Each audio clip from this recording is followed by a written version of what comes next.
Good evening and welcome to That Millwall Podcast, the Monday Night Live Debrief. And I think you lot have been way too cheeky. Tony W and a like. B-Line calling me Fico. Thanks. Sort it out, Mickey. Fuck's sake. Put the kids to sleep. We did say that it was going to be 8:30. So yeah, that's the reason behind it. Before we go on, the general theme for tonight will be we're Millwall. No one likes us. We don't care. We sing it every week, every game. And those of you who are crying because some media have said nasty things about us, get grip. Look, I think before we go on and we get into it in more detail, let me just bring Matt in. Hello, Matt. You all right, fella? Evening, boys. You okay? Yeah, not bad, not bad. I just want to say that I think what the club's done, and we'll read the statement in a little bit, but what the club's done today, I think is fantastic. I think they've just stood up to it. They wrote a wrong story first, saying it was just us. Got told to, actually report both of it with the comments with the let them die, etc. Eventually they did, and then went after a different angle, then a different angle, and a different angle. And to the end, it was just like, look, if you're not going to retract the first one you put out what was wrong, then, you're just being a pain in the arse and ban them. And I think good on Max, good on the club. And I think, yeah, I'll tell you what I'm pleased to see. And good evening, Omar. Sorry as well. Good evening, Matt. Before going in, sorry. Yeah, I think what it's nice to see from the club for a change is we're not getting Liam Roberts doing a public apology or releasing a statement to say, it was this, it was that, just to pacify people. When, let's be honest, what he did wasn't wrong. It wasn't deliberate. It wasn't, he didn't go out of his way to take down a fellow professional player. It was an accident what happened in the process of a football game. There's been a lot worse. Contrary to popular belief, the likes of, Piers Morgan and Gary Lineker and Chris Sutton and all that, just to, if any of you guys are watching, then, maybe that one at Liverpool looks quite a lot worse than what Liam Roberts did.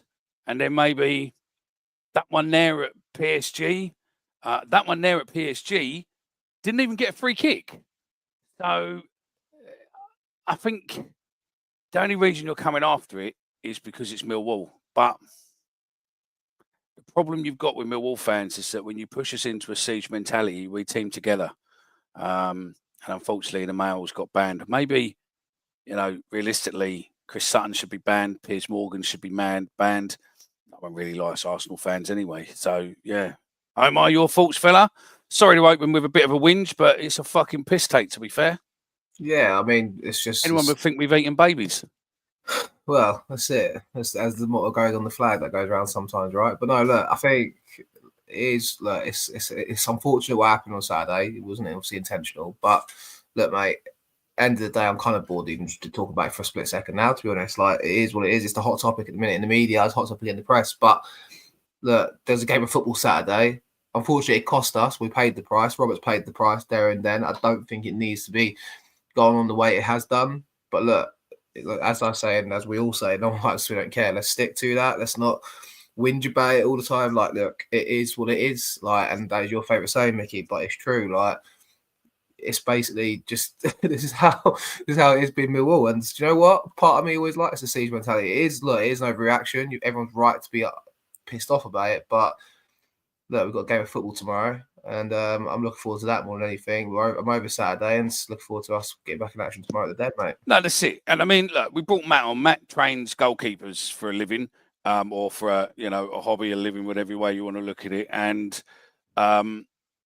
because of that, I thought he's in a lot more of a position than we are. I just want to address that there. Steve Lloyd says BBC should never have interviewed Parish. Listen, it's nice to see a chairman passionate and worried about his players and whatnot. Good on him. But can I really be pissed at someone who's just given us £14 million for a player what's possibly good? But as we sang on Saturday, RBW's better.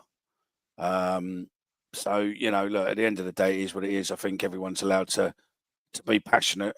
But the thing which got me is our fans' reactions with it, like on Meltdown.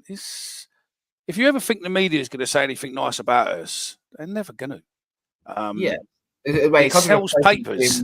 It comes with a reputation of being Millwall. Let's have it right, and like it's always going to be the way it is. Like I listened to Talksport earlier today, and I'm sure we'll probably talk about various different outlets and stuff at some point or another. But it's just like it gives them the airtime to then obviously get people tuning in, listening, giving their reaction. Like it is crazy some of the things that have been said. Some people on Twitter, do you know what? I've purposely tried to avoid social media this year, but you see it sometimes. Like everyone's calling for him to have like a prison sentence, all this sort of stuff. It's clickbait stuff, but like I said, I'm over it, and it doesn't. Why? No, that's it. I tell you now. Do you know what gets me? Is you've got Piers Morgan coming out, going, Chris Sutton, Piers Morgan, Gary Lineker, the Daily Mail, Steve Parish, etc., all coming out going, "Oh, it's fucking terrible. It's the worst tackle I've ever seen. He could have killed him. He could have did this and all that."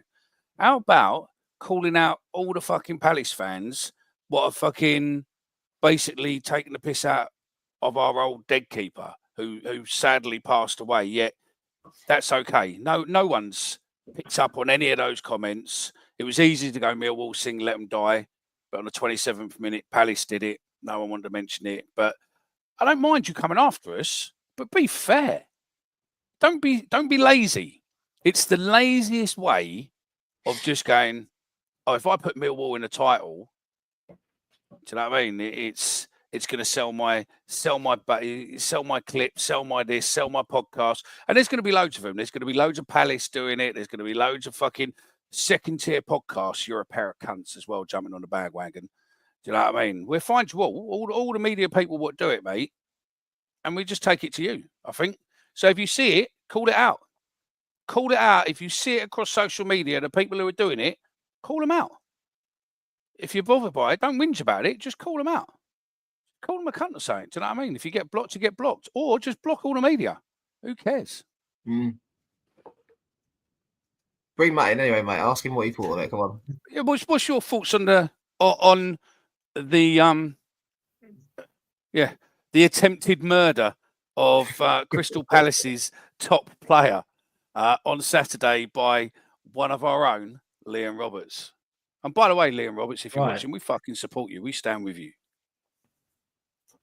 Yeah, absolutely. Evening, gents. So obviously, well, at the time, I didn't see it. I was right down the other end of the away end, so I was like near the upper end of the goal. So you can imagine there's 3,500 mil in your way, kind of.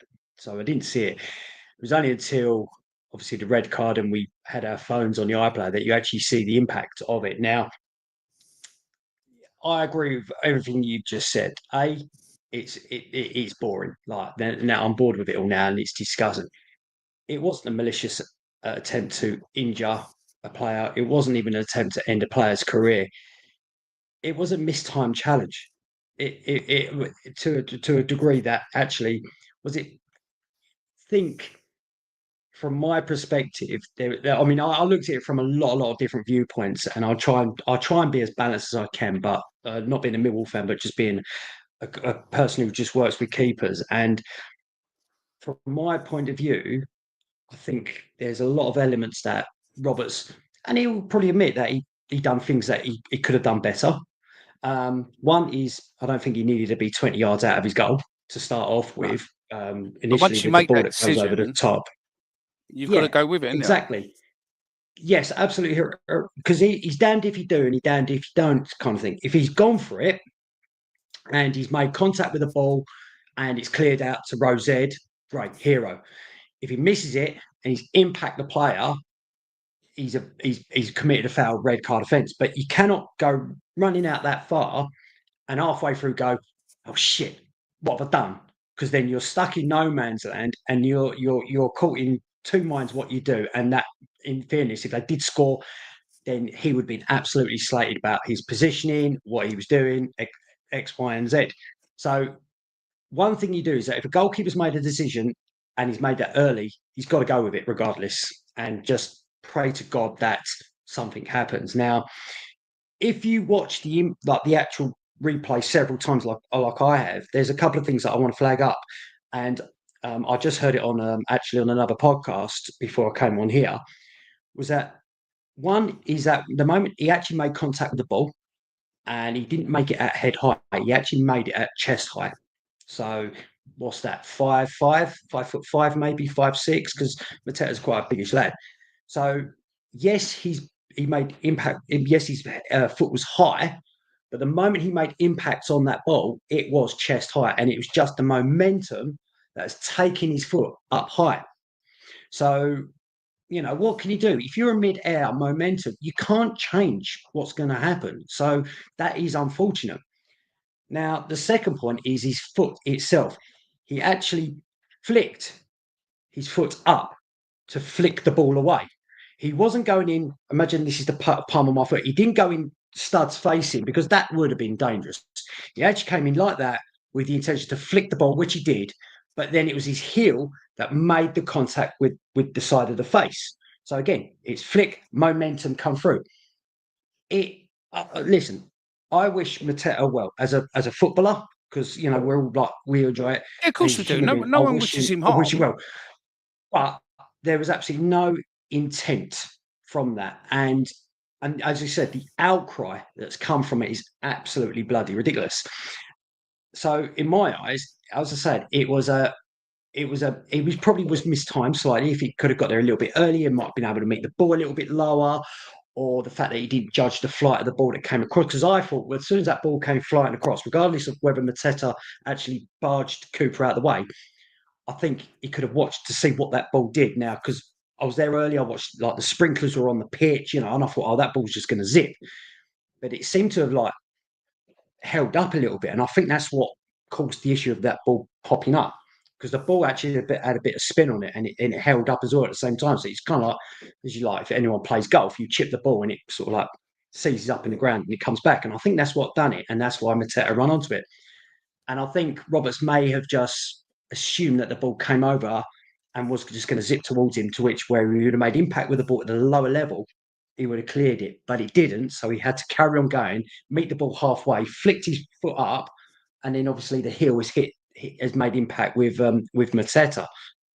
Because of where it is, I mean, Michael Oliver didn't even give anything, did he, at the time? Because I think he saw that the ball was caught by the goalkeeper. I mean, he's getting absolutely slaughtered, the poor fella, to be perfectly honest with you. But I just honestly think, the pace of the ball and the ground, the conditions as well, I just made that ball seize up a little bit. And I think he wanted to make impacts at a lower level, but he exactly made it a little bit higher because it held up. And as I said, the momentum came through. And I think that's my view. And I feel sorry for the lad, but to say he needs a 5-game, 6-game prison sentence, whatever you want to call it, it's ridiculous. Red card, pre-match ban. Get on. Let's move on. There's also people saying it's getting banned for the rest of the season and stuff. And I'm like, he's made a genuine attempt for the ball, and then anyone else that sees otherwise is ridiculous. Like, okay, what you can't rule out is the impact it had on Mateta afterwards. But I don't know. I don't call it. I don't see it the way everyone is trying to portray it online. It's a red card. We paid the price for it as a team. There you go. We lost the game and gave ourselves an uphill task afterwards. But yeah, I think there was enough damage done there that Mill sort out, obviously after the game, Roberts was trying to get in touch with Mateta, so was, allegedly Alex Neil and stuff. That's enough. Do you know what I mean? It's unfortunate. It shouldn't have happened, but the price is paid. I don't understand otherwise what's around it. I just think it's madness. I think a lot of it is because it's Millwall. It just do it. But why did the ref not blow up? Why didn't the ref blow up straight away, though, Matt? Well, like I said, I think he saw the fact that ball got flicked up. I honestly think, because he wasn't far away, he was actually quite a distance. So I think he saw the ball get popped up, because if you look at the trajectory of that ball, it went away. So obviously he's seen keepers got it, and they just come as a collision. It was over. I mean, it was quite a quick sort of, at the time, quite a quick incident. So he must have seen that Roberts' foot hit the ball and that ball's gone off, because he's watching how that. You've got to see if you when you commit a foul. Obviously, I mean, I'm no referee expert, but I'm surely if you see where the trajectory of the ball goes on impact, could determine whether you've caught that play or committed a foul more than anything else. So I think he's seen it. I think he's seen where the ball's been flicked, and he's caught, like, watched that ball, and maybe he did not see the fact that the follow through came in. That's all I can think, and that's why obviously we had the pleasure of VAR this Saturday, and we've experienced it for the first time. But I can only imagine that's what it is. Yeah, that's another. That'll be a topic later on down the episode. But do you know what else this weekend's done? And this is a message to each and every one of you players playing. If this don't give you enough drive to get us to the Premier League so that we can deal with this week in, week out for one season, I don't know what else will. I'm telling you now, mate, if you can get us into the Prem within the next season or two, mate, the media, they'll all be having fucking nervous breakdowns, mate, if they have to put up with this week in, week out. Just one season. I think it's mad. Season. Oh, one season. Yeah, one season. One season. That's all we need, one season. But I'm telling you, we played a 2-bob club in pretty much Surrey. They pretend it's South London, but pretty much Surrey. And there was a tackle what wasn't an attempted murder. It wasn't bad. It was, it was one of those things. Yet they went down. And then because we sang, let him die, but they did the same, it's as if, like, I don't know, it's as if, the pyrotechnics and the smoke's got in their eyes and ears, mate, and they just suddenly, melted. I mean, look, okay, you know what? The Chigwell chant. The cheerleaders, Mickey, as well. Yeah. I mean, look, the Chigwell chant, we're fucked. Chilwell, whatever his fucking name is. But I'm not going to repeat the chant. But that, look, we're going to get fined big for that, right? Because it's been classified as a homophobic chant. It's everywhere. There's people what have got into grief with it legally and stuff, and it's grief. Frankie's just about to join. And I reckon we'll probably get £100,000 fine for that with the FA, I reckon. But it's amazing, though, isn't it, that all these media, when realistically, let them die compared to what's classed as a homophobic chant, they chose what avenue to go with. And it was that avenue rather than they could have got an easy score, and they didn't. They just went fucking one way. That and the police. I mean, the fucking police afterwards, mate. I mean, anyone would think we're mass murderers. I mean, look at that. Where else do you get that at a football game? I mean, fuck me. Did we have every... I mean, personally, I think we had every dog in London at that game. I think we had pretty much half the Met there.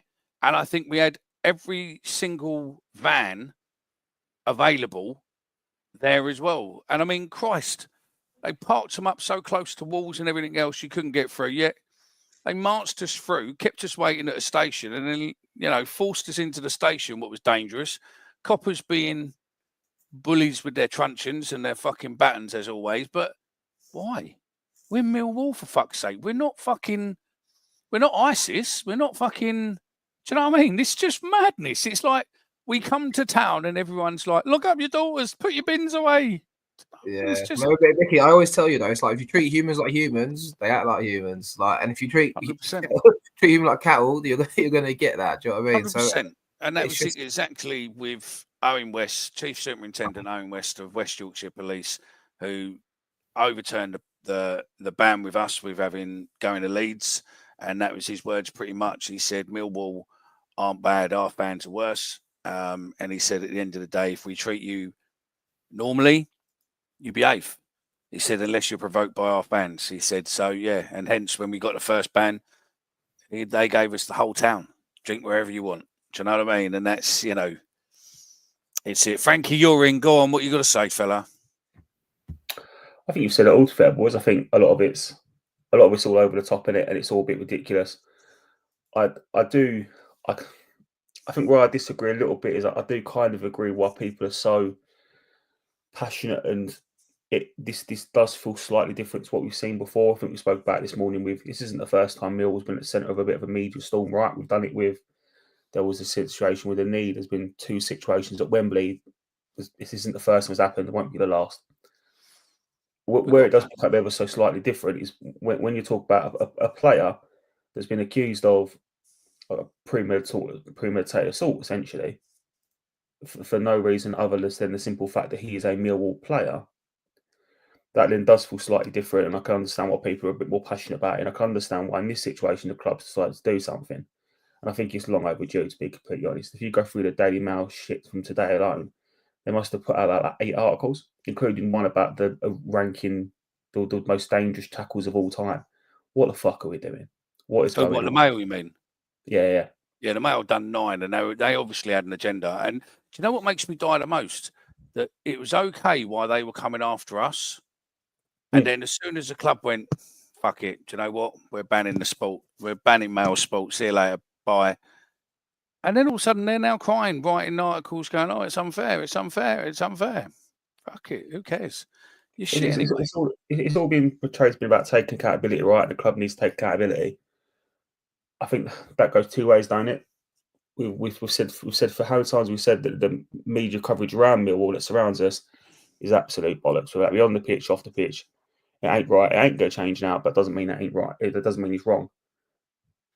Yeah, it was about accountability. And you think, oh, fucking hell, mate. I mean, I'm not being funny.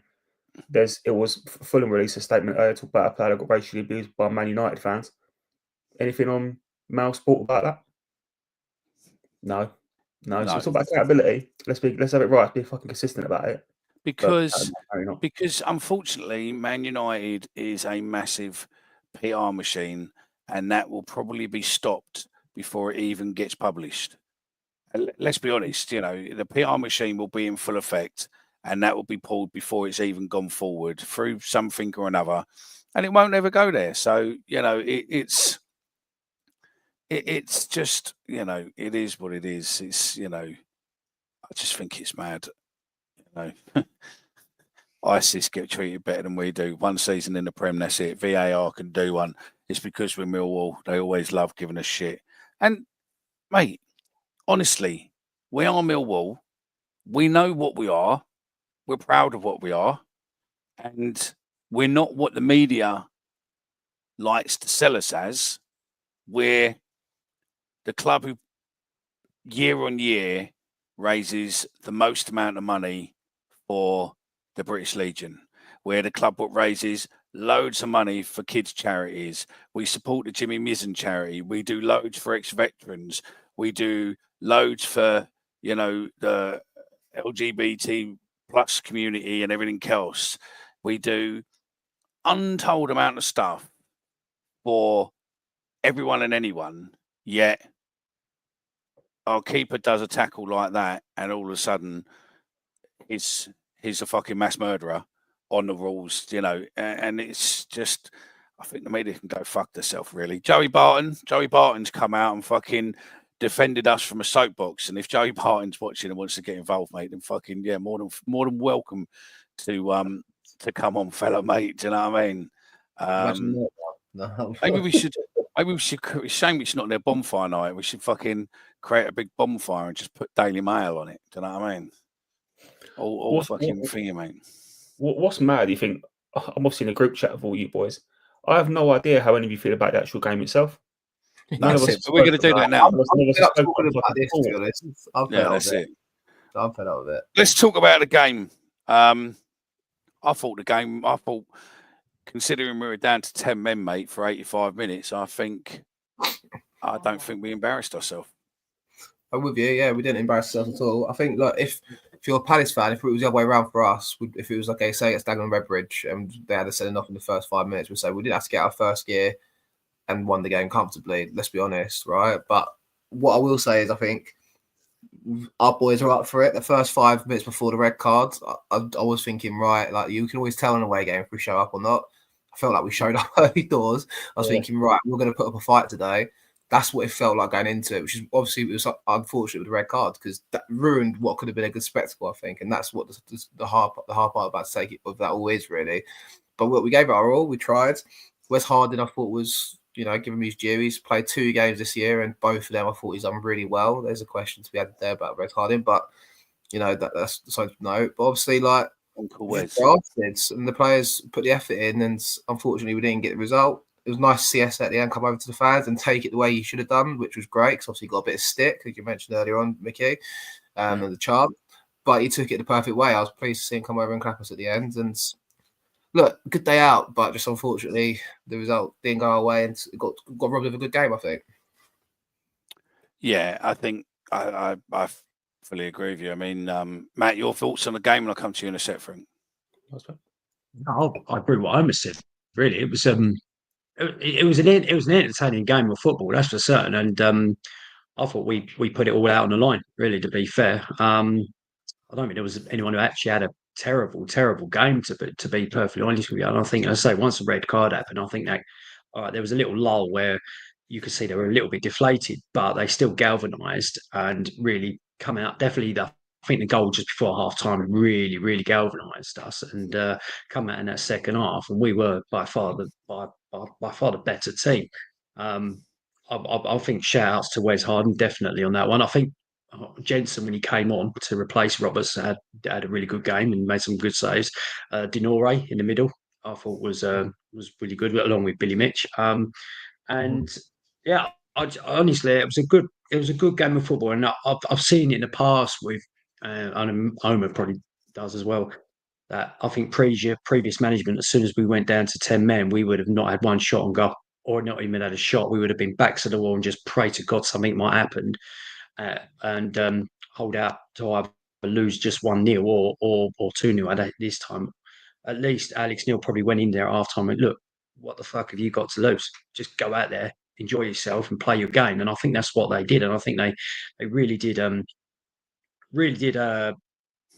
put us, like, made us proud. And I think that was told by the end of the game, where I think all of us applauded them off the pitch, and I think they were really good and worthwhile. And all they got to do now is what they take there, they need to bring it back onto the pitch tomorrow night for the rest of the season, because we play like that week in, week out. I'm certain we might make a late surge for the for that top 6. Whether it's too late or not, I don't know, but at least we'll give it a bloody good go, and I can really see that. I think the only worry is obviously the injury to Negley. I don't know how long that he'll be out. I don't know what sort of injury he had, but and so hopefully it's not going to be too long. But no, all in all, it was a good day. It was a good day out. It was a free hit, so to speak, in my opinion as well. Nothing to lose, nothing, all to gain really. So yeah, I was really pleased with the performance and how we conducted ourselves, definitely on the pitch. For sure. Yeah, I think I like the way that Alex come over afterwards and was clapping like right over as well, like, and stayed there for a bit, clapping everybody, and I think there was just I think it was just a togetherness, and it was just a really good. I think it was just a really good away day. To be fair, it was like a good old-fashioned away day, and I think that's what just made it all the better. Yeah, okay, the tackle weren't great, and it's sort of 8 minutes in probably killed the game a little bit, but no, it's all right. Go on, Frankie. Just echo what you boys said. Really, I thought in the first 5 minutes, for what it's worth, I thought we actually did look really sharp and dangerous, carried a threat, front-footed, aggressive on the ball. Everything you'd want from the away performance, right, in that first 5 minutes, going away to a Premier League side. After the red, I think we just looked a little bit shell-shocked. If I'm going to be ultra-critical, you're thinking to yourself, what you really want in that time is a proper old-fashioned New Arias, every man behind the ball, make it hard, don't be open. And I do think at times we maybe were a bit too open. I know we had obviously a man down, but you're thinking, well, just get into a shape, defend the space, and stay compact. I don't think we did that particularly well in the first half. And at one point, you're looking at it thinking this could easily be like 4 or 5 here. I'm not being negative, but that's what it looked like. Got the goals before half time. Feel like it really changed it. Second half, I thought we were excellent. I thought our shape in that second half were much more compact, much more hard to beat. The third goal flattered them, if we're being completely honest, in that second half. It weren't coming, was it? and we carried a threat. You know, I mean, I think Coburn potentially could have had a different day, a couple more centimeters. Like he could have had 2. Ivanovic had the second half. All right, it would have been a fucking good header, but you know we've seen them do it. So I think another Tango's header was fantastic for their first goal, the own goal. I think that was unbelievable header. You know what I mean? It was just a wrong fucking end, but mate, that was a bullet. Yeah, it weren't just. But as you've all said, like I thought overall the performance was, all things considered, I think we'll probably come away with a lot of pride in the performance. So, and as Matt said, you repeat that for the rest of the season, you're going to win a lot more games than you lose. That's it. And Andy Herbert's come up. Every week. I mean, Andy Herbert's come up said when it was 2-1 second half, Coburn come a fag paper with a slide and a goal in, and the Serb had a header saved, score, you know, and then, you know, if we'd have scored them, it was a different game. And if we had done that and we'd have beaten with, you know, with 10 men, fuck me, can you imagine what the media would have been like today? You know, I think, you know, we thought it was bad. Imagine that fucking hell. Their pathetic banners wouldn't have got shown either, mate. Fucking hell, mate. I swear to God, that fan base. I'm sorry, Palace, but do you know what? I'm not even sorry. The banner's pathetic. The fan base pathetic. Do you know what I'm worried about? We'll talk about Millwall, right, in the Premier League. That's what I'm worried. I wouldn't say we'd get the fanatics and all that sort of stuff, but you look at that and compared to when we played Palace 13, 14 years ago, it's changed so much with them being in the Premier League for a sustained amount of time. Yeah. And that's the fear I have a lot with all this sort of stuff, especially going to the Premier League. It just, things will change. Like, do you know what? Even VAR as well. Like, the referee, you know, I think obviously didn't give the red card straight away at the start, but every single infringement's a foul. Whenever there's contact, it's a foul. You can see the difference from a Premier League referee to a Championship referee that likes to let the game go occasionally and stuff. I think referees are so in tune in the Premier League now to stopping the game every 5 seconds, get the VAR decision on the screen. It's so boring. I found it difficult on Saturday to get used to watching the game, to be honest, compared to a Championship game. But that's just my personal take, really. I mean, that's good. That leads us in. Sorry, just quickly. That leads us into Pete Shout says, you know, should VAR be used in FA Cup because of the lower leagues not using the system? And personally, if it was a vote, I wouldn't have it. If that was at our ground, it wouldn't have been in. No, it wouldn't have been. They put it in for the Preston Burnley game as well. They put it in for every quarter-final game of the weekend, round 5 game of the weekend. Prior to this round, they didn't have it in any of the games, but they did put it in for Preston on their game at Deep Down against Burnley on the weekend. So it is in. I think what was interesting about the VAR, I think you could really tell when you're watching it that they play with VAR every week. And every single time someone went near them, they're quite cute with contact and quite cute and knowing how to make a tactical foul. And we just weren't. We don't play it every week. We're not in tune with that. And I think that really shows. And you see promoted sides go up and just get battered every week. You think, is this, again, fuck the finances. Is this part of it? It takes sides weeks and weeks to relearn, essentially relearn a different rule book, right? Yeah. Pretty much, yeah. I mean, if you are watching on YouTube, please make sure that you do press the like button. It all helps us. So, yeah, make sure you do that. There's loads of you watching now, so, yeah, do that. Do you know what? I've not really thought about it like that, but, yeah, you're right. I mean, a Championship club coming up must take a little bit of getting used to. It must take a lot of getting used to. With the VAR is in, like, you know, stop. And also, I wonder how bad it is for players. Matt, for players for injury. I mean, on mass, like, sprints and everything else to suddenly stop for what potentially could be 4 or 5 minutes for a VAR decision a couple of times throughout a game. That can't be good on a physical attribute of a player, surely, on their muscles and everything else. That can't be good for a professional athlete, can it? Well, I think when it first came out, there was a massive sort of like outpouring of injuries because of the fact that it was continuously stop starting, where the players are at the elite sort of optimum level of performance, and then they immediately have to stop and wait for a decision to be made. So you can imagine, like, all the muscles are sort of like seizing up. So I'm sure that this stopping starting for whether it be a goal or like a challenge that happened, it would never be it wouldn't be good on a player's body, really, more than anything else. I think, was it on the weekend, Ed? The record longest VAR decision, was it? I can't remember. Was it a Brighton? I think it might have been the Brighton Newcastle game. Bournemouth Wolves. And you, Yeah. yeah, I mean, that's just crackers. If it's not clear and obvious, then and that's what that was VAR was all about, was missing, like, picking out the clear and obvious decisions. Then just get on with it. But now I think they're like going through it with a fine tooth comb, fear of any errors making, fear of probably getting scrutinised by the so-called media again. That they are holding up the play so long now that the players, the risk of players getting injured now is incredibly high. I don't know how on earth they can keep their body in peak condition if that's how it goes. And I think that'd be a worry for. I mean, don't get me wrong, Mill's injury record is not exactly ideal, but a club like us, or for instance, like with Preston, for example, Preston probably never had VAR for the first time. For us, for like players, like teams like us who have never been in the top flight, never experienced it, the risk of injury to our players, if it ever happened that we would be doing this on a frequent basis, is probably way too high compared to the teams that are now used to it. But yeah, I don't think it's ideal.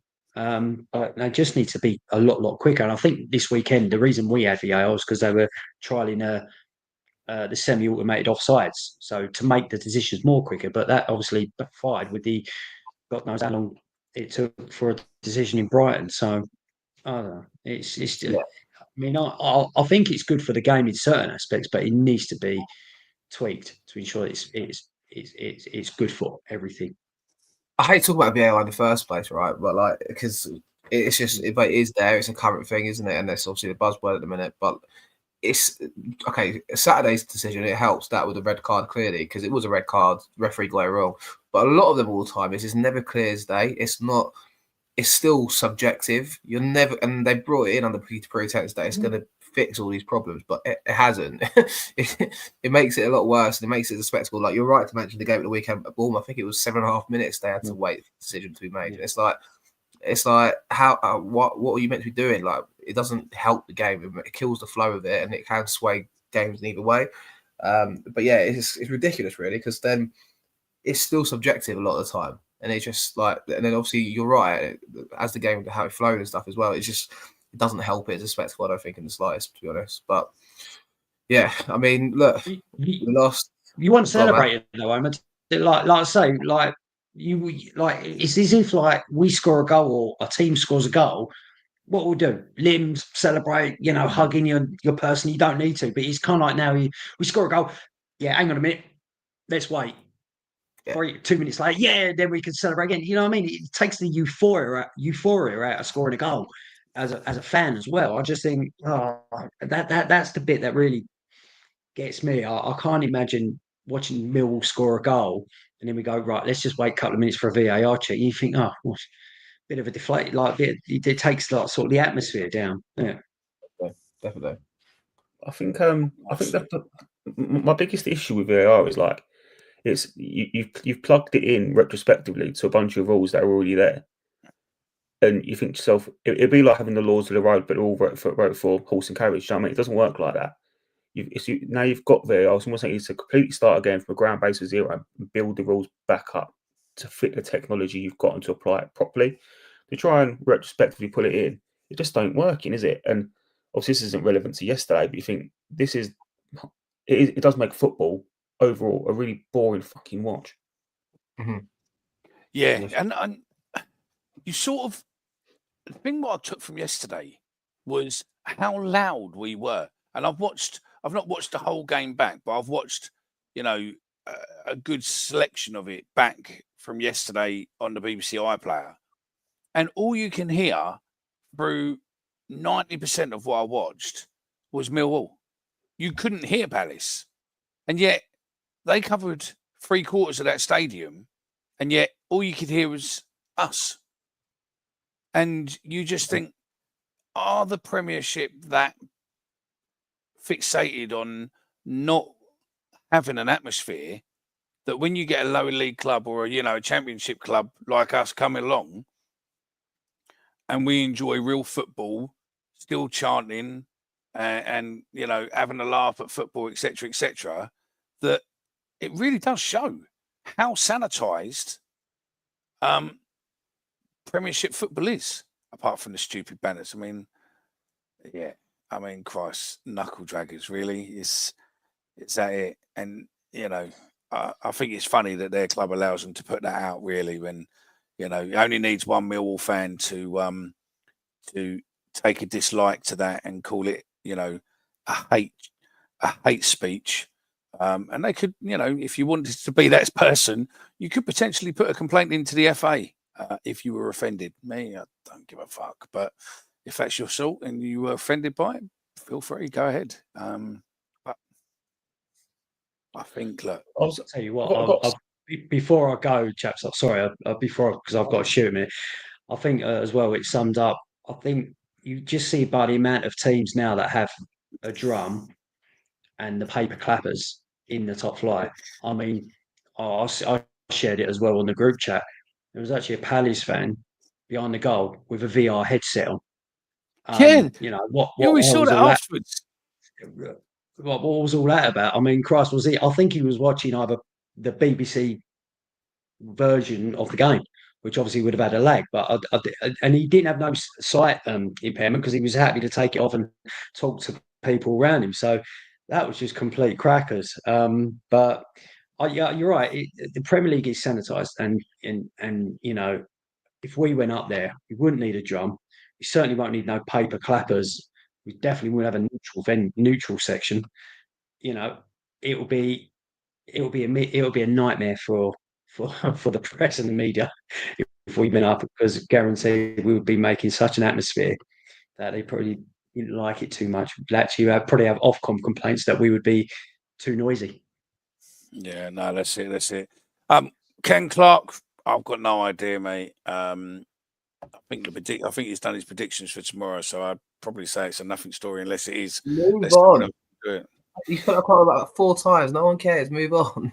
Oh, sorry. Every time I do, the comments keep moving down. So yeah, sorry. No one cares. Should we talk about tomorrow anyway? Let's move on. Yes, to that. go on. So we've got Bristol I'm City. Go. No worries, mate. Cheers, mate. We've got Bristol City tomorrow. See you later, mate. I guested on a BBC Radio Bristol a little while ago. They're quite buoyant, I think, about coming to the Den tomorrow. But I do think Saturday's performance, as we were saying earlier, Frankie, is a real chance to kind of keep it going, right? Like, it's kind of, that's the mentality that's the performance. We need 12 more of them between now and the rest of the season. If we've got that attitude, at least, it might take us somewhere. You never know. 100%, mate. And I think if you're Alex Neil, you'd be sitting there looking at players saying, "Oh, well, it's against you, boys. Go and it'll be an easy team talk, right? When you've got all this media storm surrounding your club to try and use that in a positive way to try and galvanise your squad. We've seen better managers than Alex Neil do it at bigger clubs in Millwall, so it's a known thing. I think we've got every chance. I can understand why they're confident. I was a bit concerned, thinking we just played 85 minutes against the Premier League side. Mm-hmm. But do you really think many players really emptied the tank? I think the subs sort of in the second half hinted towards he was maybe trying to protect a couple of people from being overly fatigued for Tuesday. So I think we've got a good chance, mate. We're not scoring many still, are we? That's the only thing I'll say. I think one of the lowest scores in the division. I think we scored less goals than Plymouth. That's the only thing I think that's really bothering us at the minute. Only because they scored 5 past us, that mate. Yeah, but like, what I mean by that is, defensively, aside from that Plymouth game, we've not got many concerns defensively, I don't think, and we do hold up our own quite clearly, and there is a good balance to our side defensively. I just think going forward, we're not scoring, we're not giving the team a hiding, or we've not scored plenty of goals, especially in home games of late. I do think that's something that needs to be hopefully addressed very soon, but it's easier said than done. But I think that is something that is kind of holding us back from having a good push, because I don't have faith in scoring 2, 3, 4 goals in a game. That's the only thing that kind of sticks out, I feel like. Do you know what I thought was funny is that Bristol, there's a Bristol channel that texts me, on Saturday night, going, how good's your second keeper? And I went, sorry to disappoint you, but the second keeper is our main keeper. And he was like, oh, shit. Yeah. But Bristol City, They scored 4 against us, didn't they, early in the season? If the game's like that tomorrow, I'll be quite happy with that. But hopefully, our favour. It was a real blockbuster, wasn't it? So we'll see. On your point about not scoring enough goals, mate, I think Neil, probably like Harris before him, was more interested in keeping us building from the back and sort of making sure you've got them solid foundations. And there's nothing wrong with that. All good sides do it. Of course.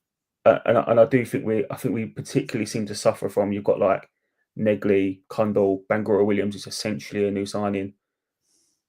As he's just coming back trying to fit in with all of them, it just feels like it lacks a little bit of cohesion at times, I think, going forward. And I think we're going to suffer through that until we get someone for the rest of the season, until we get some in for next year. So I don't see it changing quickly. We need to make more set pieces, though. And again, it's one of the things I thought was poor against Palace. A couple of corners, we think that was shit. We need to get a lot better at that and capitalise on them easy chances. I think that'll boost the numbers right up. No, for sure, and you're right. We're creating chances. I'm not that, but you look at it. I think we scored 34 goals this season, and was it 34 goals in 34 games or something like that? So we're averaging 1 a game. And if we're talking about this aspiration to try and sneak into the playoffs and all sorts of stuff, it doesn't feel achievable. But you never know. If there's 5 games to go and we've still got to sniff at it, then of course. But then the fact is, we're not scoring anywhere near enough goals. We're not, and we've got players in there that I can put them away. It feels like, but we're not proving that consistently enough. That is just obviously what I feel like is if we're talking about realistically making the playoffs, that is just a real kind of problem with that for the rest of the season, really. And it's true. On the route, we seem to score every set piece. We don't score many set pieces anymore either, do we? It's that's a very good point from Chaos Luke, because Cooper's obviously scored a couple this season, and Tangangas has scored maybe 1 or 2, maybe, but 2, I think, yeah. Yeah, under Neil though, we've not scored, I don't think, from set pieces, have we? Maybe 1 game or 2 games that come to mind, but it does feel like there's an area to improve on for sure, and we shall see. Definitely. I mean, Bristol City have got good players in their side. Sinclair Armstrong was a handful, wasn't he, last time out? I think he scored 1, assisted 1 in the first 12 minutes, didn't he, when they went 2-0 up? Anyone else that really worries you about Bristol City? Or you got any stats to hand, Frankie? I want to come to you. I don't have any stats to hand, mate, because I didn't know I was dialing on to you, mate. So I'm a bit prepared. I'm not prepared tonight. I come on to slag off Steve Parish, and that was it. But no, they've got a couple of good players, haven't they? I think they've got a couple of good attacking players. You look at like Scott Twine, who's a favourite friend of Den, some of his antics at Burnley back in the day. I think they've got is it Mehdi, a winger? Yeah, always looks dangerous, and Naki Wells has been about the block in Championship for years, isn't he? So a couple of decent Championship operators, and I think they've got a couple of players who used to be at Derby as well, like is it Knight and Bird, Max Bird, something like that. Max Again, Bird. Yeah, just decent, solid Championship operators. And I've got a lot of them. They're a good side, but if we're going to be completely honest here, right? I think around your point of do we have enough to sustain a push? You need to win tomorrow at home to do that ultimately. And that's not to be sneery about Bristol City in any way, shape, or form. They're a good side, really well run club, and they'll be looking at us thinking the same thing. You play them at home, you've got to beat them for sure. You ready for some stats, boys? I've got the 5 stats ready. Go on, mate. Go on. Millwall have just. We're not going to play the stat tune. No. Once is enough for that jingle for now. Thank you. Millwall have lost just 1 of their last 5 home meetings with Bristol City, with 1-2 drawn 2. Though the sole defeat did come last season, the opening home fixture of the Championship season, 0-1. Obviously, JB Memorial game, wasn't it? That's a long time ago. Like, after beating Millwall 4-3 in a reverse fixture in August, Bristol City will be looking to complete a first league double over the line since the 2011-2012 season. So, hopefully that works in our favour. Millwall have won 4 of their last 7 league games, drawn 2, lost 1 in that process. This following a run of just 1 win in their 13 matches prior. So hopefully pick up a bit of form there. This is all positive. I love it. Bristol City have failed to win each of their last 9 away league games, drawing each of the last 3. The Robins haven't drawn 4 straight on the road since New Year's Day 2007. Bristol City striker Naki Wells scored 5 goals in 6 league appearances against Millwall during his time at Huddersfield and QPR, but has failed to score in all 8 of his league outings versus the Lions for the Robins. So I don't know if he's even playing Naki Wells. I don't know if he's been involved recently, but there you go. There's your 5 wisdom stats. What do you think, Frankie? I was just thinking as well. Am I right in thinking the last 4 times you've played them, every time's been under a different manager? I I think you're right. See, earlier in the season was Harris. Yeah. At the end of last season was Edwards, and we won 1-0. Hutchinson scored. Mm-hmm. We were out before that, and now this time nil. You think, fuck it hell. It's a good start, isn't it? Very good, Frankie. It's true. Four games, 4 different managers. Hopefully, next time we play them, we'll be still Alex Neil in charge. See how we get on. See how we get on, indeed. Mickey, any thoughts, mate? I think, if I'm honest, I think if it wasn't any controversy on Saturday, I would have said going into this game, players would probably have the Reds down a little bit, and it'll be, I think it'll be close to call or whatnot. But I think with everything that's gone on and the way that the club's come out with a statement and Alex Neil come out with what he did, I think he's hopefully going to cheer the players up and just say, listen, every fucker's against you. Just go out there and do what you want to do. Just go out there and fucking smash them. Just let your football do the talking. Just go out there and do what needs to be done. Remember, everyone's going to be watching us tomorrow because everyone's going to want us to do something wrong. And just literally go out there and you got nothing to lose. You do something, you lose badly, the media are going to slate you. You go out there and smash it, the media probably won't say shit, but just go out there for yourself and just smash the bits out of it.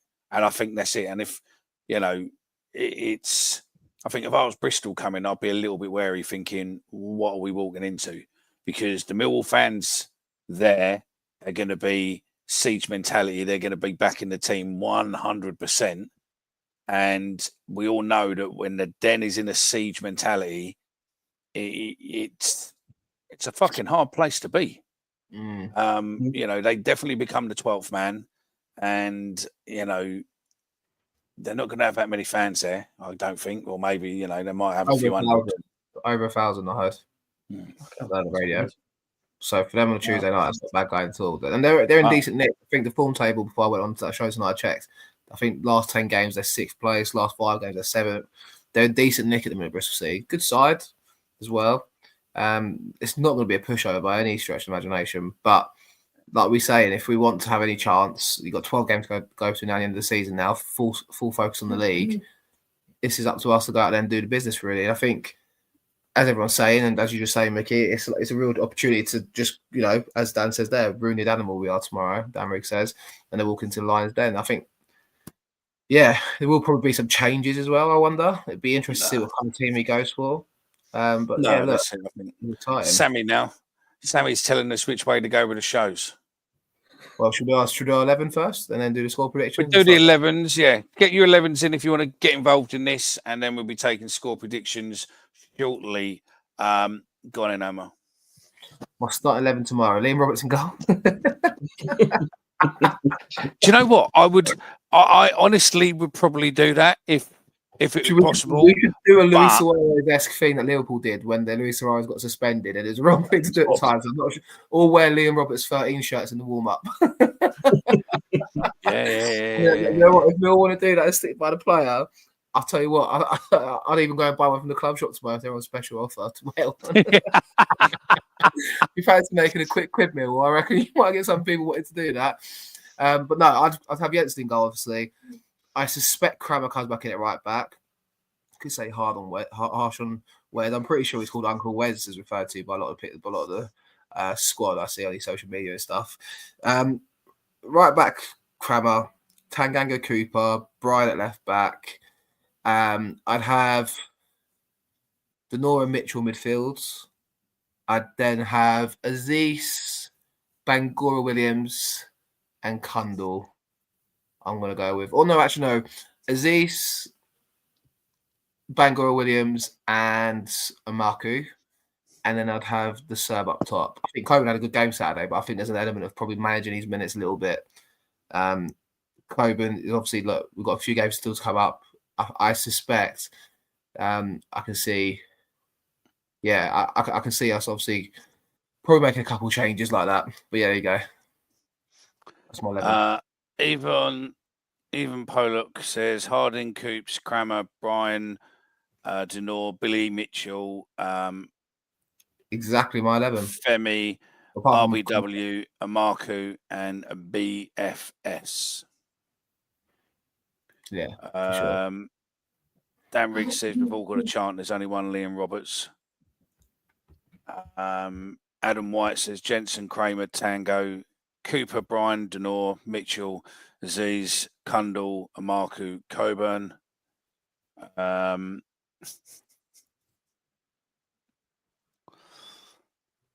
we go.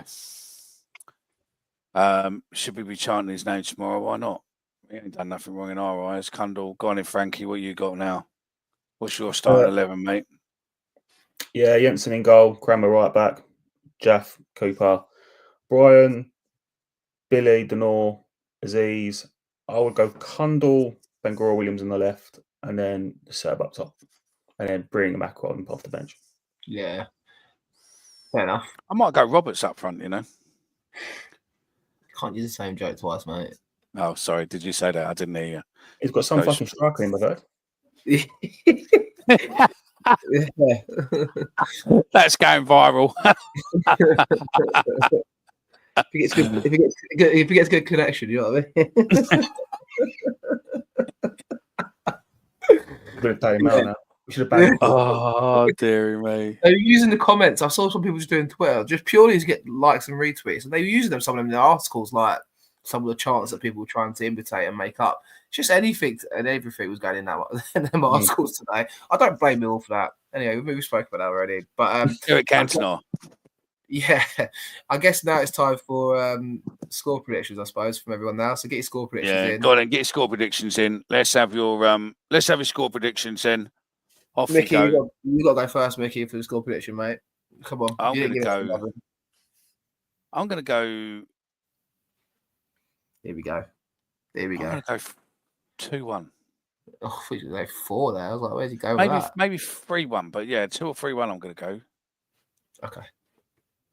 To Millwall, obviously. Yeah, I'm going to go 2-0 Millwall. I can see us putting a good performance in tomorrow. So you're a fucker. I was going to say 2-0, and I thought, no, you take the piss. So that's why I went 2-1. 2-0 Millwall was my prediction. And I'm going to say also, if Serb gets 1, and then Marky gets 1. There you go. 2-0 Wall. Frankie, Dan Riggs 2-all. Frankie, go on.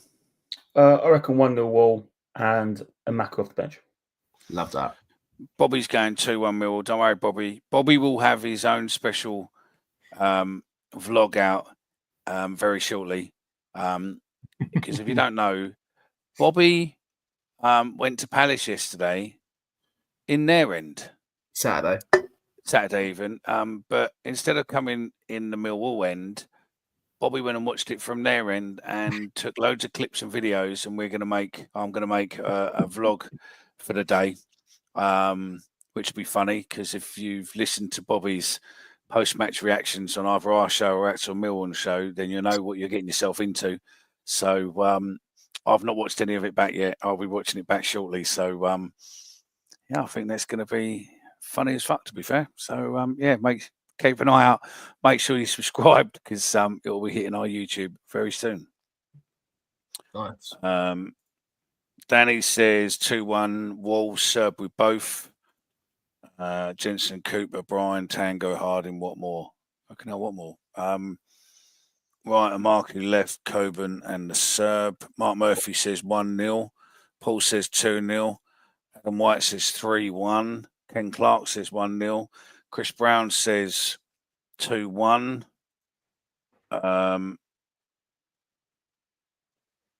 Yeah, if you think I'm going to be pronouncing that, you're having a bubble, mate.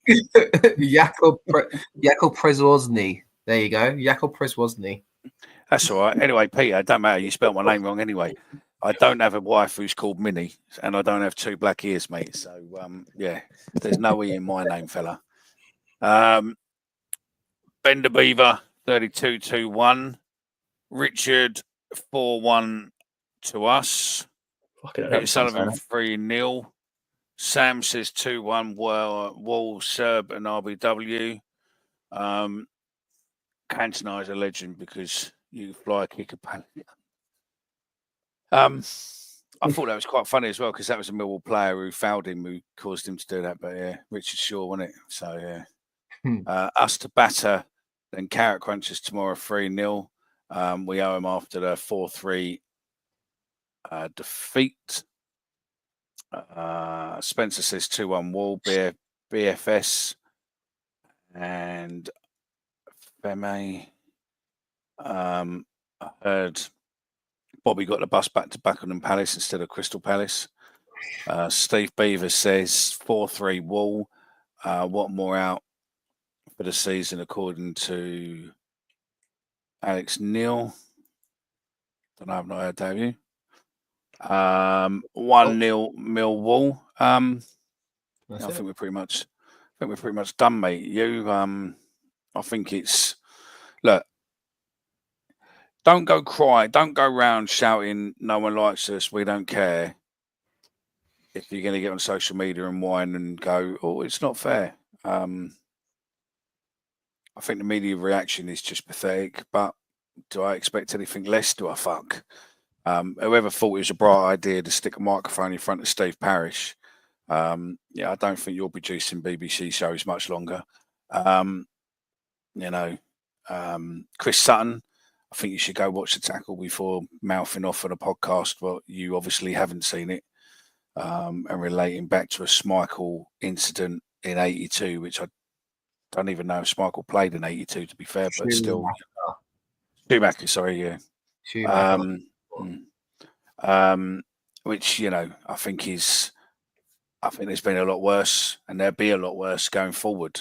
It's a tackle. It's football. Don't forget, football is a full contact sport.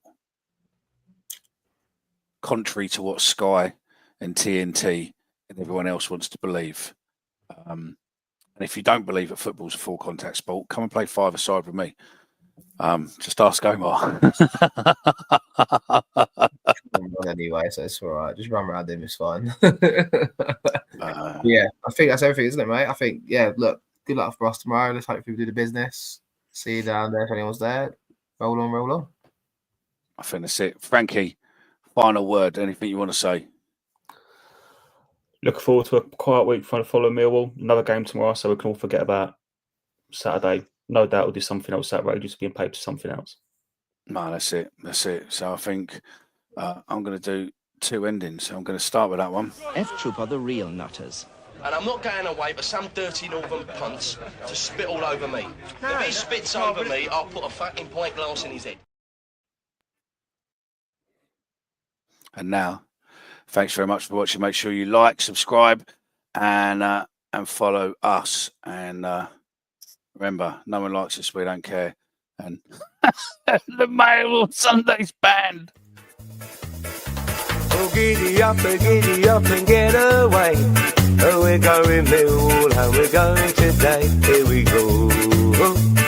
Rocking all over the day.